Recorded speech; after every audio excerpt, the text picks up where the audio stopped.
Welcome to Getting Heated, the place to debate and discuss all things surf related. With the Rip Curl WSL finals less than a week away, we are bringing in a pair of experts to weigh in on how each match will unfold. It's all up for debate. Who will face off and move on through men's and women's match 1, 2, and 3? Then, get ready for some bold predictions on who will face world number 1 in the title match. And finally, the World Championship will be decided in the water, and yes, we are about to hash out our picks for all of it.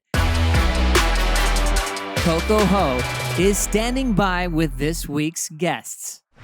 Hello, everyone, and welcome to Getting Heated. Today's show is so big, it requires this pair of absolute legends, Selema Masekla and three-time world champ, Mick. Welcome, guys. Hi, Coco.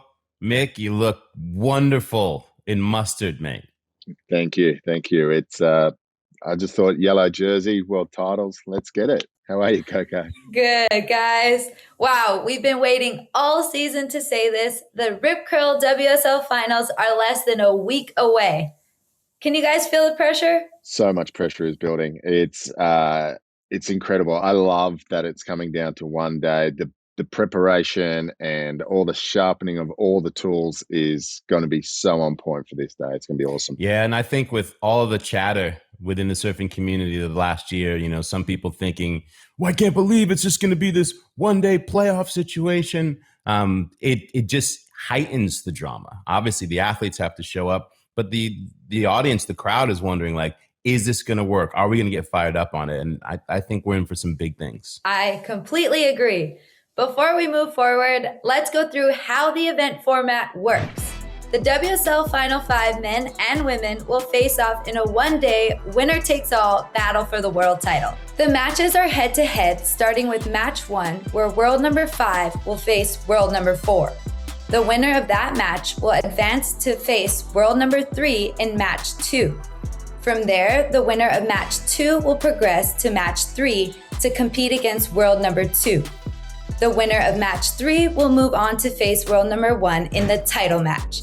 And this one is heavy because if you want to be the best, you got to beat the best several times in a best of 3 showdown to decide the world title. Today is all about making some bold predictions on how each match is going to unfold. So let's get into the fun part. I'll set the scene. It's the Rip Curl WSL finals and the spot is Lower Trestle, San Clemente, California. Conditions are 4 to 6 feet with a south swell. Let's start with the women's match number 1, where we know world number 4, Stephanie Gilmore, will face world number 5, Joanne Defay. Selema, who do you think makes it through match number 1? No offense to Joanne Defay, who I think is an incredibly spirited competitor, and her technique only gets better. But I think that Steph will handily win that first heat. I believe that she's 7-0 against Joanne Defay. And I think Steph, who realizes that she could play a super spoiler, doesn't really have a lot of pressure on her, is going to show up in that first heat. Yeah, look, I sort of feel like Joanne is an extremely tough one. She's such a great reader of the ocean. She is clutch. We've seen her perform at the pool. She won the Surf Ranch event this year. So she is clutch. It all depends on which Stephanie Gilmore shows up. We all know she's the GOAT. She's the queen of surf, but I feel like sometimes she can be a little bit sleepy to start an event. So she has to come in super firing. That stat, 7-0, sort of says a lot, but I don't think it plays all the numbers. I think they've had some really tight heats over the years. But look, I'm going to go with Steph, hometown girl for me. But yeah, look, it's not going to be an easy one for Steph. For some reason, I'm really nervous already. Let's move over to men's match 1, where world number 5, Morgan Siblick, will be taking on world number 4, Connor Coffin. Mick, I know this is a tough one, but start us off. Who advances? But yeah, this is an extremely tough one. I think both of these guys are very similar matched, especially at a place like Lowers. But I'm going to go for my Aussie. I think Morgan might get it done just on the fact that he might have a little bit more variety when it comes to to lowers. But in saying that, Connor's incredible out there. He reads the waves so well. He is so solid on his feet, and he's been so clutch this year. You know, he's had some huge wins. Look, this is pretty much just Aussie versus American, and I have to just go with my Aussie. It's nothing personal and nothing else. It's just, that's all it is. I'd be stoked for both of them to get through.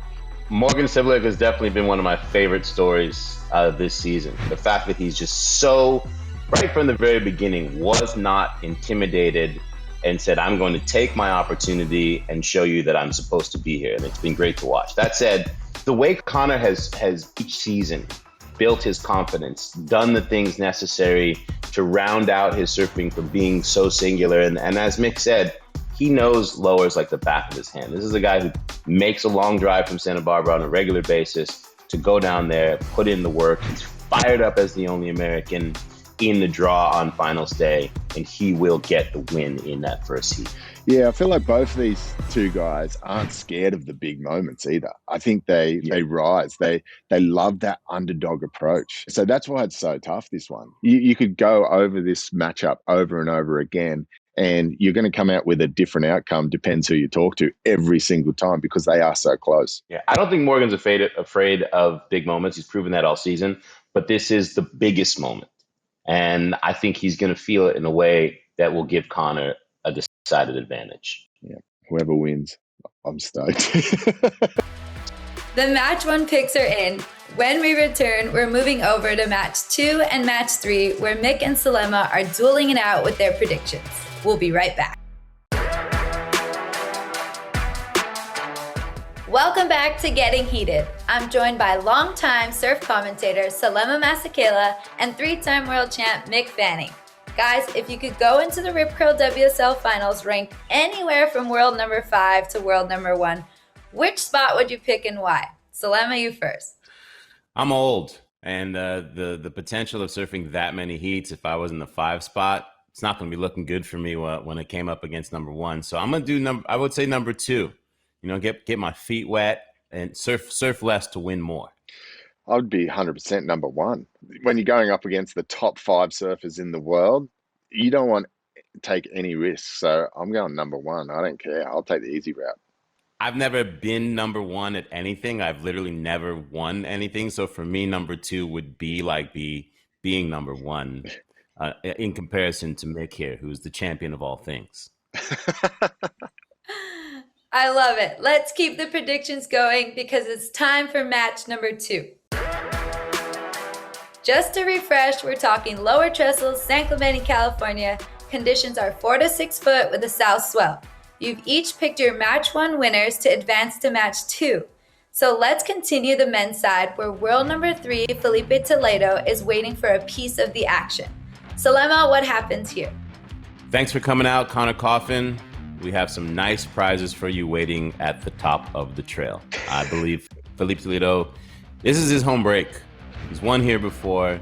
And also, I don't think he's been getting the celebration and the due that he deserves relative to the threat that he is amongst his fellow Brazilian competitors. And I think he's going to have a chip on his shoulder, and he gets the win in that heat.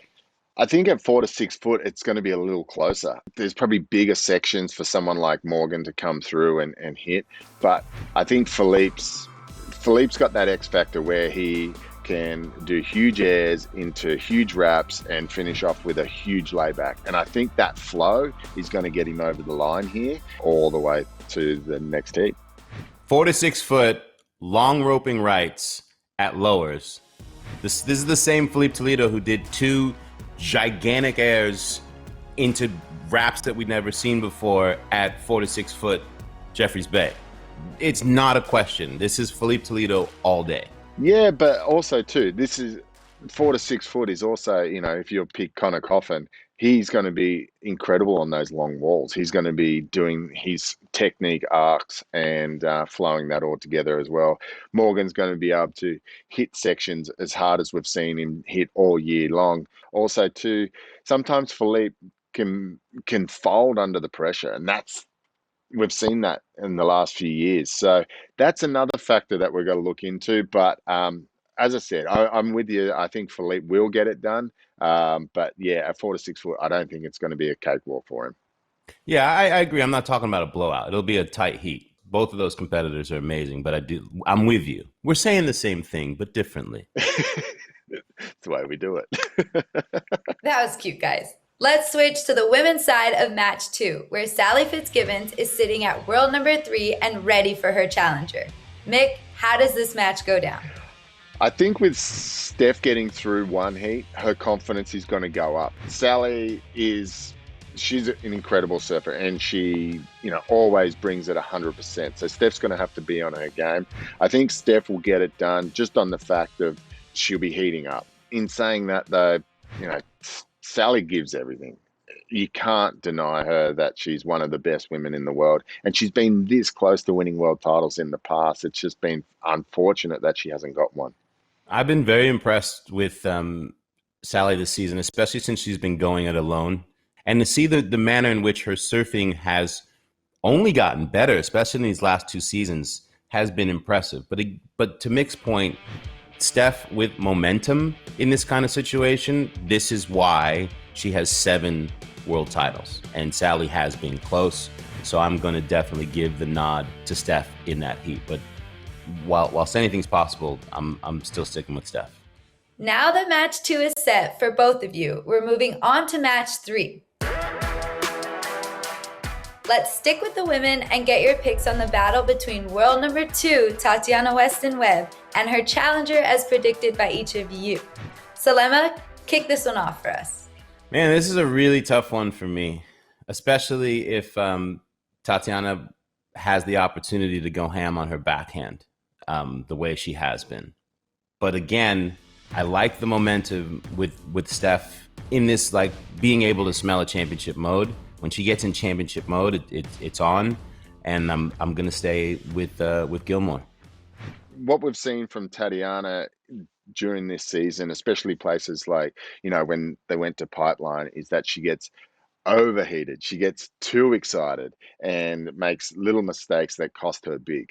By this stage, I feel like Steph would be in that I'm here to win, I'm here to kill, and just go into proper lioness mode.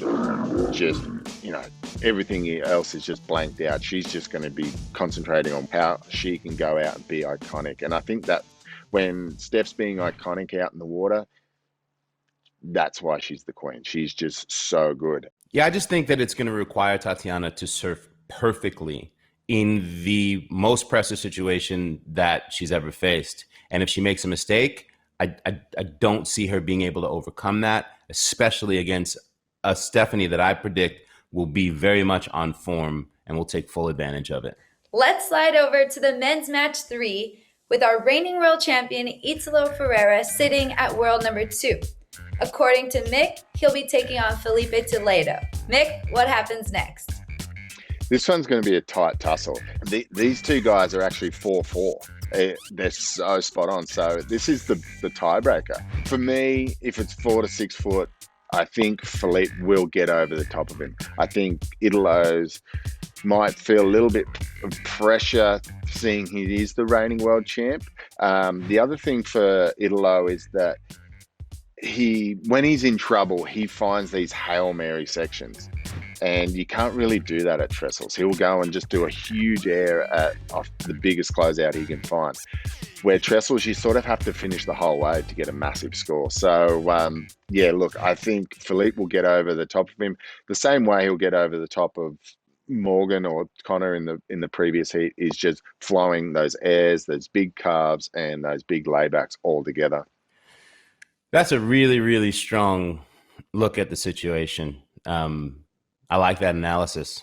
That said, I'm going with the momentum and the role that this kid is on.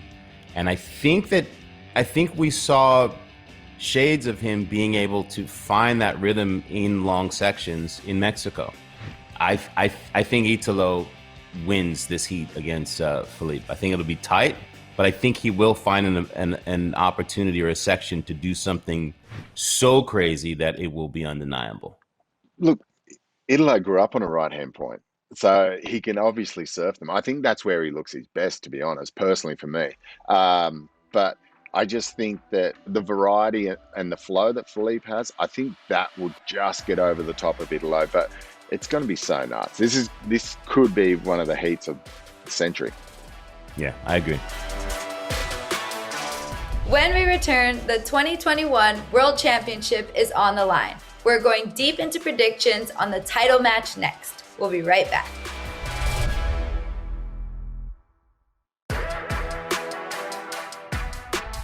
Welcome back to Getting Heated. The biggest prediction is finally here. Before we make these world title picks, let me start with the reminder the Rip Curl WSL Finals will go down in a single day at Lower Trestles, San Clemente, California. Let's say the conditions are 4 to 6 foot with a south swell. We begin with match 1, and now we've debated our way to the title match. Let's start with the men, where world number 1, Gabriel Medina, is feeling fresh and ready to compete. Mick, how does this title match unfold in your opinion?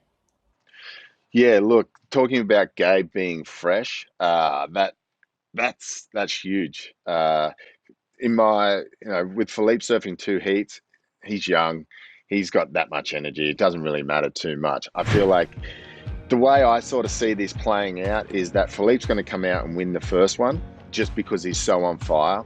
And then Gabe's going to figure him out in heat 2 and 3. I think that also too, maybe the pressure of winning that first heat, it's like, all I have to do is win one more heat. That all of a sudden gets so heavy on you. And it feels like you're carrying around about 200 kilos and your legs don't work, your board doesn't work. It just starts shriveling up and everything just gets heightened. The pressure of it all gets heightened. So that's where Gabe Medina doesn't feel pressure. He's just like, I've got this, and he will figure out a way to win those second and third heats. But it's going to be awesome. I think it's going to be something that, maybe I'm totally wrong. I don't know. I think that this format is built for a Gabriel Medina to be in that number 1 spot and win a world title. I don't think that there's anybody else who could utilize being in that 1 spot better. And it's Lowers. It's a place dude has commanded since he showed up in 2011 and redefined the manner in which we could watch it be surfed in competition, and has continued to be dominant. I actually say Gabe in 2 instead of 3. We got 1 world champion crowned. Let's get over to the women's side, where world number 1, Carissa Moore, is energized and ready to face her challenger. Selema, how does the women's world title match unfold? I believe that Carissa will win in 3. I think Steph will get the first one, and then I think it's going to be all Carissa. Too much power, too much variation in turns, and the bigger it is, the more I believe that it will favor this really well-rounded, powerful approach. I think her boards are going to be super dialed as well, and she's riding the momentum and is getting another world championship. Yeah, I don't know if I'm going to be allowed back in Australia after this, but I sort of feel the same, but for a different reason. I think fatigue might kick in. I think after surfing so many heats, I think fatigue will kick in. I think on a day-to-day, these two are so evenly matched. They both have their pluses and minuses that sort of cancel each other out. But I think fatigue might get in the way of Steph's quest. I think that Carissa will win in 3 as well. But I'd probably put Carissa will win the first, Steph win the second, and Carissa win the third. And it would just be fatigue that gets it. Yeah, I agree. If this was just on paper, without Steph having surfed all day, I think it would be a little bit different. But that fatigue factor is going to be very, very, very real. That's a great call, Mick. So real. I think also too, if it was just these two going at it for 3, like how would you pick that? Sometimes I'd pick Carissa first because You know, she is so clutch. She loves those pressure moments, and she knows how to get out of those really sticky situations. Sometimes Steph might get a little lost, but yeah, look, it's this has the potential for the GOAT versus the GOAT. Yeah, I think Carissa's deep in her bag. Having watched the way she watch her campaign at the Olympics, I think she's really going to have the ability to super rise to this occasion, and she's going to be in her bag. You know, this is hers to lose, I believe. Mick, are you saying Steph's not fit? I'm not. I'm just putting myself in that situation. If I was in that situation, I'd be wrecked. But, you know. I think that's what makes this thing so exciting, you know, that and controversial is the fact that, like, if you've done the work all season and you are number one, you get to sit there fresh, and someone's going to have to be a superhuman and have everything dialed and have the best performance ever under duress to win a world championship. The other thing too, I feel like, is that we're going to, whoever's number one or whoever's up the seeding, they're going to be able to watch how these people before them perform, see their little tactics, see what they're looking for, be able to figure out what waves are actually scoring the best, and put it all together when it's their turn. So there's so many different factors from where you're going to sit in this race. I love it. I love it. And yeah, there is that controversial part of like, oh, they've had such great seasons, they should have won already. But you know what? We've seen that before, and people are like, oh, this is boring. We want to see it end in the water. And it's like, well, now there's the opportunity. So let's see it. Yeah, I'm here for all of the unknowns, because they're only going to be unknowns once. This is the first time, and this is going to change the direction of competitive surfing as we know it. Guys, thanks for putting your opinions on the line today. The Rip Curl WSL Finals starts September 9th. I predict that at least one of you made some really accurate predictions. See you at Trestles. Yeah, right. Bye, Coach. Cheers, guys.